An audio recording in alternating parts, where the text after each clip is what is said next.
Stephen Colbert, who retorted, well, that is completely unfair. Everyone knows that Cheney's pipe dream is driving a bulldozer into the New York Times while drinking crude oil out of Keith Olbermann's skull. Our number one story in the countdown. Until last night, I thought that was simply a Valentine from my friend Colbert. It had never actually dawned on me before that anybody in the White House had ever heard my name mentioned, except maybe on SportsCenter. Thus now behold, I am validated. The vice president, speaking last night at the annual Radio and Television Correspondents' Dinner in Washington, he acknowledged the buzz over his recent fishing trip when his sunglasses seemed to but did not reflect a naked woman. Then he got down to business. You all know how to make a guy feel welcome. Obviously, you're not the kind to look down on a bitter man who clings to his guns. Of course, his own bitterness would not derive from his economic circumstances. There must be more to it. He confessed part of his Dark Lord burden to the Pope. I was glad to talk to the Pope. It's rare that I run into somebody who's heard more secrets than I have. And forgive the crowd for not yucking it up too much there. It might have been distracted by the awful truth, Mr. Cheney, at the heart of this administration's secrets and its lies. But not to worry. After snidely referring to his predecessor as St. Al, Mr. Cheney noted some personal growth. Lately, with every passing day, the evidence has been catching my attention. I have no doubt, none at all, that we are in the midst of a global warming, or as I prefer to call it, spring. A joke engraved on the tombstone of the Kyoto Treaty. And before you accuse me of being too hard on the number two, Mr. Cheney did have his share of home runs last night. Even my wife seems to think my image needs polishing. At breakfast today, I asked Lynn if deep down it bugs her that people have taken to calling me Darth Vader.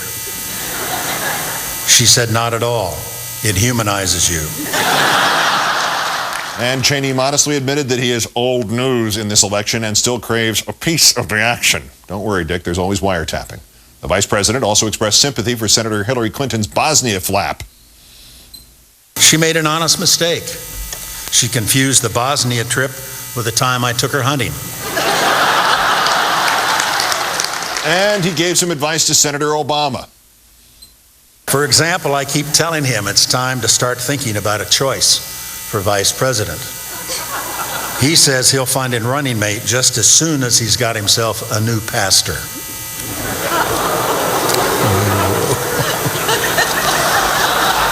I like that one.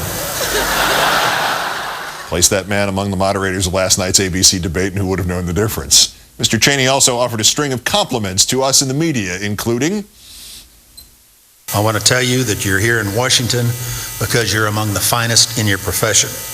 You do hard work, and you do it well. I want to tell you all these things, but I just can't bring myself to do it. But since it is our last time together at this dinner, I think it's enough to leave you with words I once addressed to Senator Pat Leahy.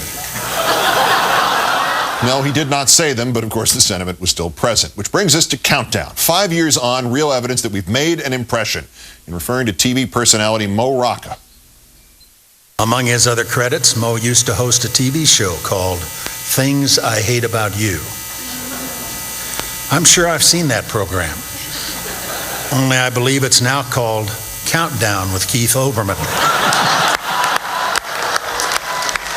Mr. Cheney also noted that I was not there to savor his company, but that other big names from the broadcast media were in attendance. I'm sorry I couldn't make it, Mr. Vice President. As your old pal Scooter Libby told you once, you'll have to pardon me. And let's count down for this, the 1,813th day since the declaration of mission accomplished in Iraq. Keith Olbermann, good night. Retarded do not get fruit cup. Good luck.